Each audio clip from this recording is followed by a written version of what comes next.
Today's story is about a series of very bizarre events that took place in 1983 that, if they had not been so well documented, nobody would have believed this story. 9 people, including 4 police officers and 1 jail warden, officially testified that this stuff really happened. But before we get into that story, if you're a fan of the strange, dark, and mysterious delivered in story format, then you've come to the right place, because that's all we do, and we upload once a week. So if that's of interest to you, please invite the like button to come to a big fun costume party with you. But when they get into your car wearing their Buzz Lightyear outfit, don't bring them to a party, bring them to a funeral. Also, please subscribe to our channel and turn on all notifications so you don't miss any of our weekly uploads. Okay, let's get into today's story.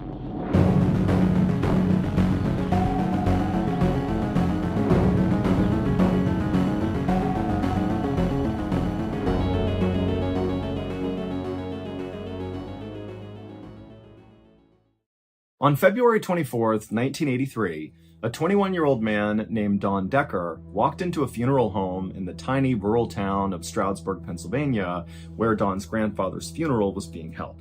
And as soon as Don walked inside, he saw his grandfather's casket open for viewing at the front of the room, and then he also saw lots of his family members and friends of his grandfather kind of kneeled around the casket and, sitting in the front seats of this funeral home, and everybody is quietly crying and kind of consoling each other. But Don, he walks in and he doesn't talk to anybody in his family, doesn't talk to any of the friends, he doesn't go up to his grandfather's casket. Instead, Don sat down in the very last row of seats, he folded his arms, and just scowled angrily as he looked around the room. Unlike everybody else inside of this funeral home, Don was not remotely sad. He was instead just totally angry. In fact, as he was sitting there, he was clenching his fists so hard out of fury that his fingernails were practically cutting into his skin. Don had come to this funeral home directly from the Monroe County Correctional Facility, where he was serving a 4 to 12 month sentence for receiving stolen property. The jail had granted Don a furlough, which is a temporary leave of absence, so he could go to his grandfather's funeral. And Don had jumped at the opportunity, mostly just to get out of jail for a minute, but now that he was actually at the funeral, he kind of regretted going. Eventually, the actual funeral began, and one by one, Don's family members would go up to the podium and say something nice about the grandfather, and then sit back down. And at first, Don, he put up with it, but after a couple people had spoken, Don was just livid. He just couldn't hear anymore. And so he tried to focus his attention just on his grandfather's casket, where he could literally see his grandfather's face as he was laying there. And as he was staring at his grandfather's face, suddenly Don saw something and he stood up really suddenly in his seat. And in fact, when he stood up, it immediately caught the attention of the speaker, which was Don's cousin, and the cousin just stopped and stared at Don. And at that point, the rest of the people in the funeral also turned around and looked at Don. And Don, he knew people were looking at him, but he didn't care anymore. He was now so focused on his grandfather because a second ago, he could have sworn he saw his grandfather's lips moving like he was still alive. But as Don continued to stare at his grandfather, expecting his lips to move again, they didn't. And so finally, Don didn't say a word to all these people who were still staring at him, and he just turned and stalked out of the funeral home. Once Don was outside, he thought for a second about heading to the home where he knew his whole family would be going after the funeral, but Don just could not face being around that crowd again, and so instead, he headed to his friend's home. It was this couple named Bob and Jeannie Kiefer, and the reason Don wanted to see them is he knew they were just kind of laid-back people who would not ask him a lot of questions, and they would just kind of let him have some peace and quiet. And really all Don wanted between now and 2 days from now, when he had to go back to jail when his furlough ended, was just to have some peace and quiet. And so Don made his way to their house, and when he got there, Bob and Jeannie were so excited to see him. They called him inside and said, hey, we're going to make dinner, go wash up and relax, and we'll eat together. Don didn't say much, but, he nodded a thank you, he went inside, and right away he went upstairs to the bathroom and splashed some cold water on his face because still, Don just could not shake that anger he was feeling when he was inside the funeral home. And for a second, the splashing of water on his face seemed to be working. He felt like his whole body was getting cooler. In fact, the whole bathroom seemed to have this coolness descend on it. But a weird thing started to happen.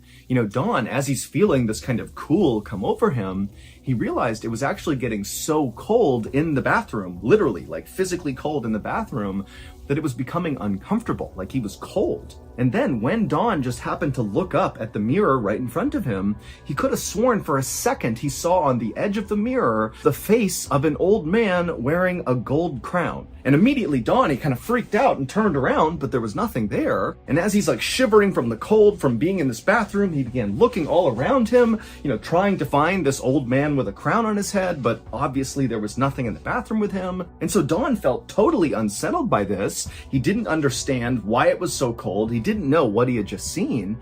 And then Don happened to look down at his wrists, and he saw there were these deep scratches all over both of his wrists. And so kind of in a panic, Don just rolled his sleeves down to cover up whatever was on his wrists. He didn't want to think about it. He turned off the water and sprinted out of that freezing cold bathroom and just made his way downstairs where Bob and Jeannie were just sitting down for dinner. So Don, he took his seat, he got his food, and he didn't tell Bob or Jeannie about anything that had just happened up in the bathroom. He just sat there and ate in silence. Now, Bob and Jeannie could clearly tell something was on Don's mind, but they'd known him for years, and they knew he was just not the type to come out and talk about anything personal. He basically completely kept to himself, and then when he spoke, he was kind of oddly flat and monotone and emotionless. That was just who he was. But, he didn't cause any problems. He was a very nice guy.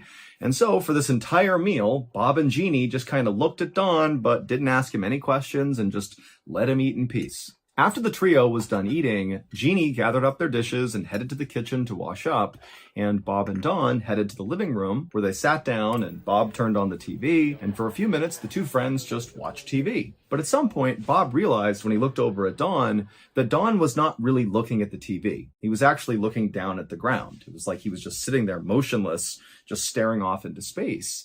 And Bob thought to himself, wow, Don must be catatonic with grief here from losing his grandfather. But Bob, he felt really bad for Don, but he had no idea what to say to him. He knew Don was not about to launch into some deep story about how he was feeling. And so Bob just sat there and said nothing, hoping that, just his physical presence next to Don was comforting in some way to Don during this really difficult time. And so a few minutes goes by, and the two men are still silently sitting in their seats when Bob begins to hear what sounds like running water. And at first, he looked over at Don, thinking maybe Don had spilled a drink on the ground, but Don didn't have a drink. Don was still just sitting there catatonic, staring at the ground in front of him.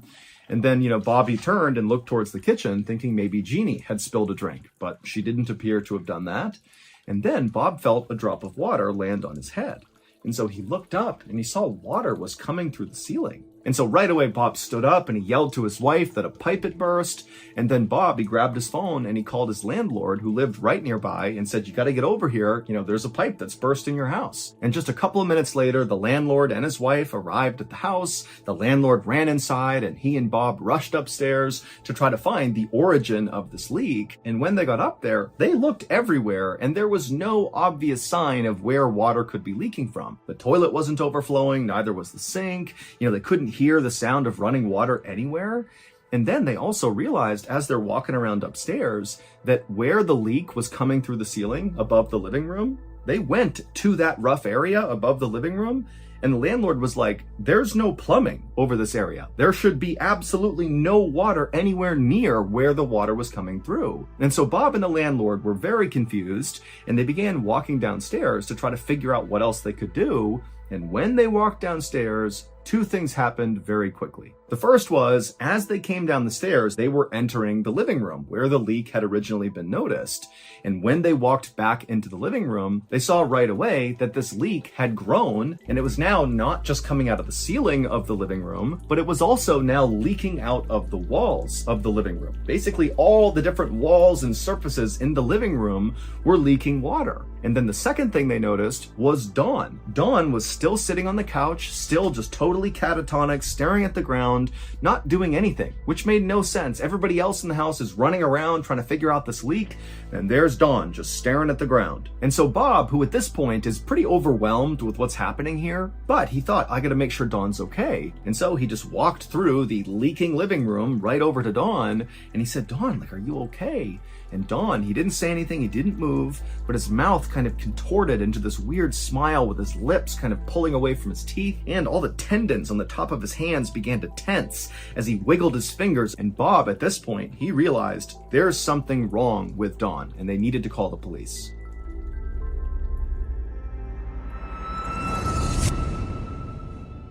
Thank you to BetterHelp for sponsoring today's video. When I got out of the military in 2017, it was one of the most difficult times in my life. Now, on paper, I was sort of like the best version of myself. I had just retired from the Navy SEAL teams, something I was very proud of, and I had this beautiful young family. But transitioning back into the civilian world was terrible for me. I was depressed, I was unemployed, and I was too ashamed to tell anyone, and so day by day, it was like I just spiraled and got worse and worse and worse. But luckily, my family noticed how badly I was doing, and they gently encouraged me to seek out professional help, to go see a therapist. And I did. I can honestly say I think that saved my life. I was going down a very dark path when I did finally reach out and get help. And so now I can honestly say I am the best version of myself today, and that's largely because of therapy. Now, therapy is not a one-size-fits-all solution, but if you're struggling right now, therapy is a really good starting point. And a very accessible therapy option is BetterHelp. They're on a mission to make starting therapy easier, which is why they're entirely online. All you have to do is fill out a brief questionnaire online, and then you'll be matched up with a BetterHelp therapist in as little as a couple of days. And if you don't click with your therapist, it's no issue. You can easily swap for another one at no additional cost. If you're struggling and you think you might benefit from a therapy session, click the link in the description or go to betterhelp.com/Mr. Ballin and get 10% off your first month of therapy. Okay, back to the story.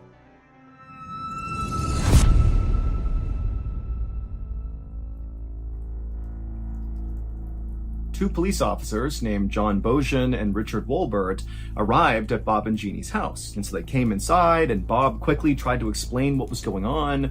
But John and Richard, they walked inside and immediately saw, okay, something totally weird is happening here. Because they looked into the living room and they saw water coming down from the ceiling, coming out of the walls. It was even bubbling up all over the floor. And in the middle of all this chaos was one person, Don, who's just sitting there totally erect, not moving, wiggling his fingers with this weird expression on his face.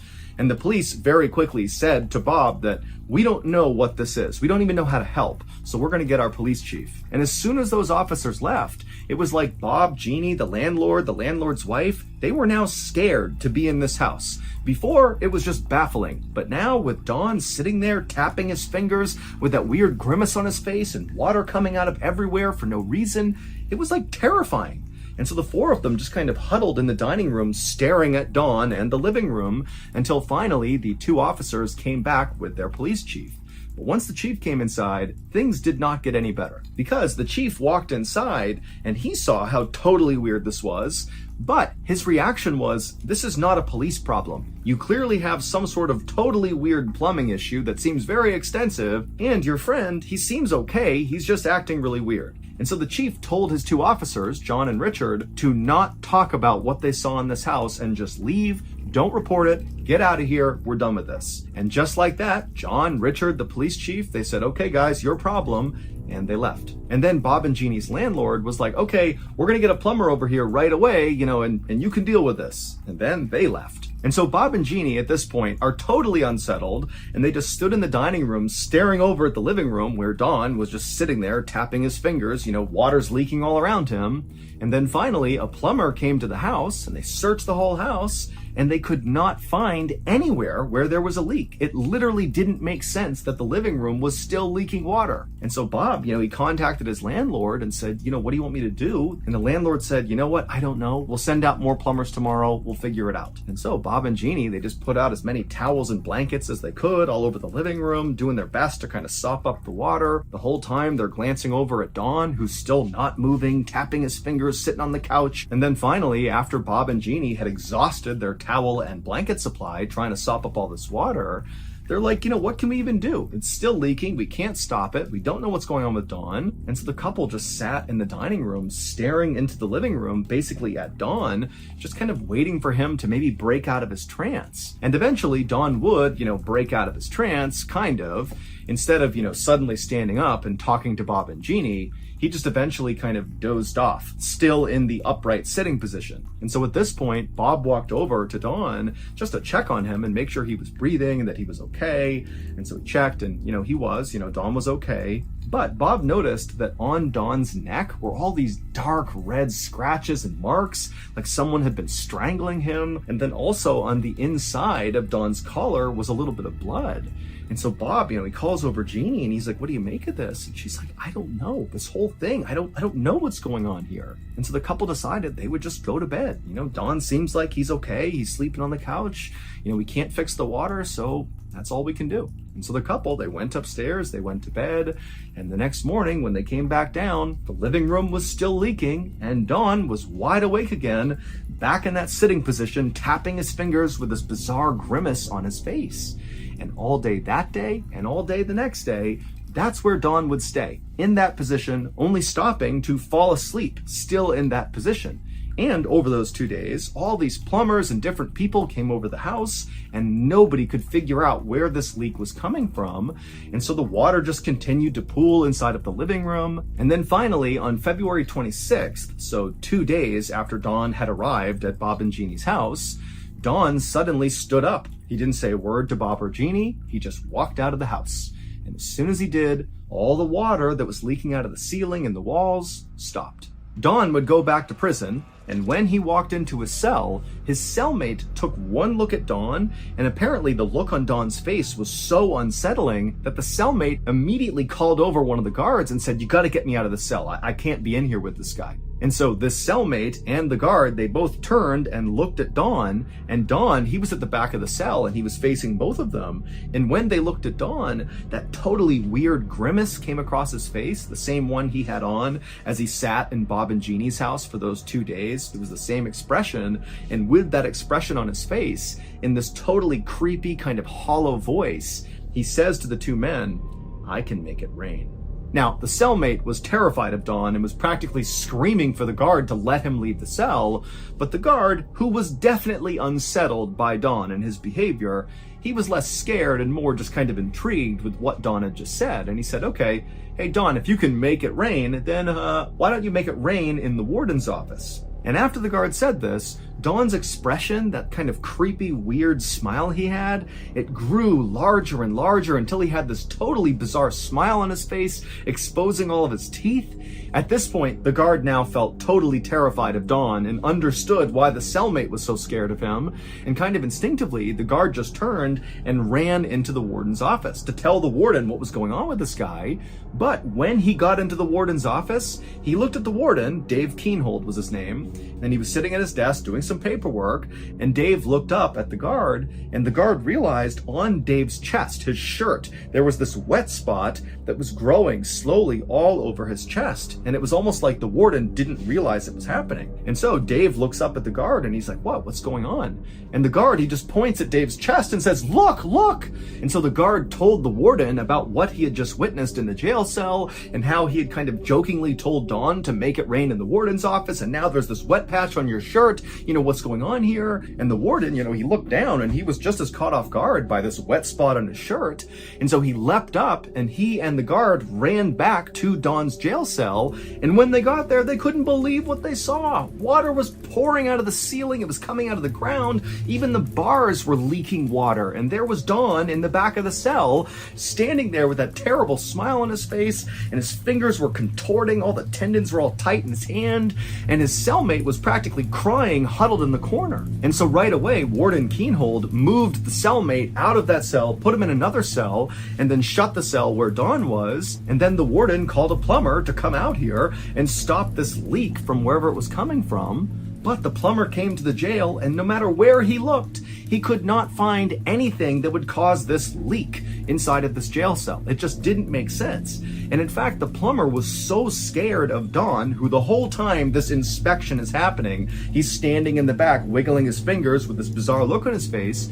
The plumber was so scared of Don that after he told the warden that he couldn't find a leak, he just left without even being paid. He just had to get away from Don. Now, Warden Keenhold had no idea what was happening with Don, but he could tell it was well beyond his own expertise, and frankly, he had no idea who he should call about what was going on. And so he just called the jail's minister and asked him to come over and see what was going on. But when the Reverend got there and saw Don and saw all the water in the cell, he too had no idea what to do. But when the Reverend walked up to the bars to get a closer look at Don began to move in the cell as well towards the Reverend. And Don, he would stop about halfway through the cell, and when he did, the Reverend stopped as well, and they were kind of looking at each other, and then Don, he raised up his right arm into the air. And when he did, more and more water began pouring into the cell, and also this terrible rotting smell filled the entire jail. It smelled like death. And the Reverend, he was horrified by it, and Don, he was just grinning with his arm up, and then he brought his arm down and began rubbing his hands together and just staring at the Reverend. At this point, the Reverend grabbed his Bible and began reading passages accusing Don of being possessed by Satan, and he was reading all these passages from the Bible to try to banish this evil spirit from Don. And then suddenly Don just let out this horrible guttural scream that was so loud, the Reverend had to stop and cover his ears, and so did the warden and the guard and the cellmate. And then after he let out this horrible scream, it was like Don snapped back to reality and he just collapsed on the ground and began sobbing. It would take Don a long time to finally open up about what the heck had just happened to him, but he would eventually open up to his friends Bob and Jeannie. And while his explanation for what he went through did explain some aspects of what occurred between February 24th and 26th of 1983, it did not explain everything. Don and his grandfather had been very close. However, when Don was just 7 years old, his grandfather began abusing him physically. Don had kept the violence a secret for his entire life, but he had come to view his grandfather as the human embodiment of evil. And so when his grandfather passed away, Don frankly was relieved to find out his grandfather was dead. But when he went to the funeral and he saw all of his loved ones talking about his grandfather as being this incredible person, so loving, so kind, it totally infuriated Don. And as he felt this anger growing inside of him, Don could have sworn he saw his dead grandfather's lips move. And at the time, Don had no idea what to make of it, but he would later say that he believes that was the moment that his evil grandfather's spirit basically possessed him. And Don would say when he got to Bob and Jeannie's house, he began to feel like there was something wrong with him, but he couldn't stop whatever it was. It was like there was somebody else in his brain making him do and say things that he didn't want to do, but he just couldn't stop it. And so he had gone upstairs to the bathroom in Bob and Jeannie's house, hoping to splash some water on his face and make himself feel better. And that was when he saw that old man's face. Well, that face was his grandfather's face. He was wearing that crown. And Don would say he thinks the reason he was wearing a crown is because it signified he had all the power over Don. And then also Don had those scratches on his wrists, which he thought was his grandfather as well. He went downstairs and tried to tell himself that everything was okay. But after Don sat down on the couch, he said he couldn't move anymore. It was like his grandfather had totally took over, and he locked him on the couch with that bizarre contorted expression, and he kept moving Don's hands around. And then obviously the water began leaking in the room for no reason, which Don says was entirely his grandfather. He was just trying to scare all of Don's friends and Don himself. It was his way of tormenting Don a little bit more. And then again at the jail, when the same scene kind of unfolded, Don believed it was his evil grandfather inflicting just a little bit more pain and torment. For almost a decade after this happened, everybody involved in this didn't really talk about it publicly, especially the police and the jailers. They did not talk about what they witnessed because they were worried talking about it publicly would make them look like crazy people and they'd get fired. But eventually in the 90s, 9 people, including 4 police officers and the jail warden, would officially go on the record and testify to what they saw happening. And it would include Don seeming totally deranged and in a trance-like state as water just poured into these rooms that he was in. To this day, we do not have an explanation for what happened to Don. The only explanation that seems to make sense is that Don really was possessed by his evil grandfather. Also, it should be noted that Don never made it rain again. The only times that happened were in Bob and Jeannie's house and in that jail cell from February 24th to February 26th, 1983. After that, Don lived a totally normal life.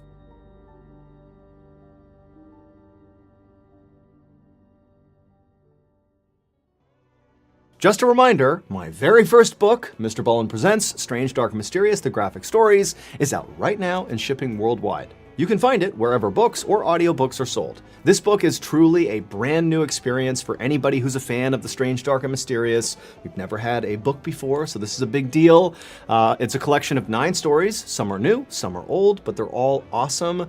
The artwork is incredible. The storytelling is just superb. So if you have not purchased your copy yet, or you haven't bought it for one of your friends yet, come on, go to book.ballinstudios.com or go to wherever books are sold and get a copy today. Again, that is book.ballinstudios.com or go to wherever books or audiobooks are sold to get your copy of our first book today. So that's going to do it. If you enjoyed today's story, be sure to check out our podcast called the Mr. Ballin Podcast, where we have literally hundreds more stories like this one, but many of them are only available on the podcast, not on YouTube. Again, the podcast is called the Mr. Ballin Podcast, and it's available exclusively on Amazon Music. Wait, don't go anywhere. If you're looking for more strange, dark, and mysterious videos, click here.